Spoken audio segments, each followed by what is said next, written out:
I'm Susan Stroud. In this video, I'm going to show you how to use my rhythm cards.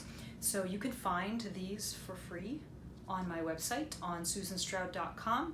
That's SUZANSTROUD.com. And don't forget to put the metronome on with this, because that's really going to help you learn how to play your rhythms in time. So usually a good place to start is setting your metronome at 66. I have a video of one of my favorite metronome apps that I recommend. There should be a link below, susanstroud.com, and you can download and cut out yourself the cards. I'm going to show you my jumbo cards, so it'll be a little easier for you to see. Well, first of all, you can see I have my cake here, so you remember that we talked about dividing our measure up into cake, and that's how rhythm works. But I'm going to go ahead and swap this out now just for my regular beat card so that we can see clearly what's going on. So if you do the vellum card, you should be able to do the same thing with your cards. Just put it right over the top, and it's going to show you how to count it. When we put this on here, you notice we have a whole note. And you can see that it starts on beat 1, and it lasts for the whole measure. So literally, wherever it's at, it will line up in that region where it starts, and then you won't see anything else until something different happens. So here's how we would count our whole note.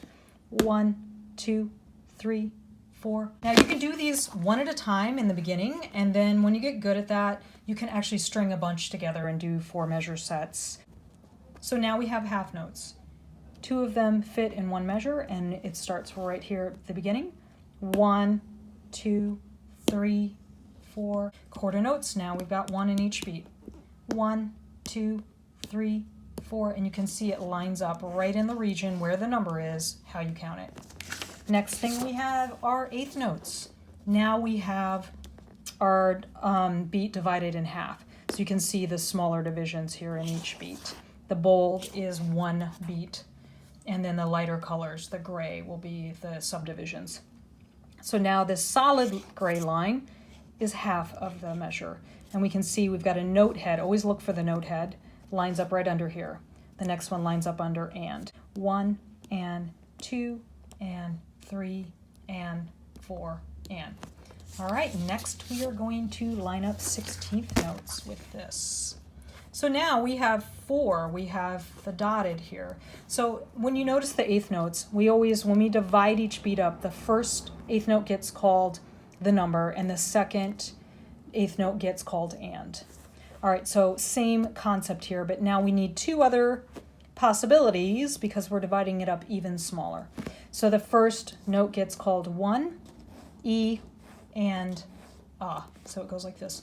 1 E and 2 E and 3 E and 4 E and now you can go ahead and do all kinds of different combinations of these rhythms, and you can see this rhythm would go like this.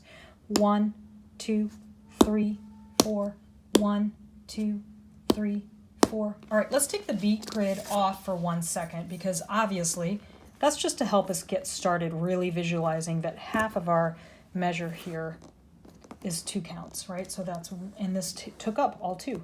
We really want to see our beats and regions so that even if we don't understand what happened here, it's a tricky rhythm, we can come back in halfway through because I know this is beat 3.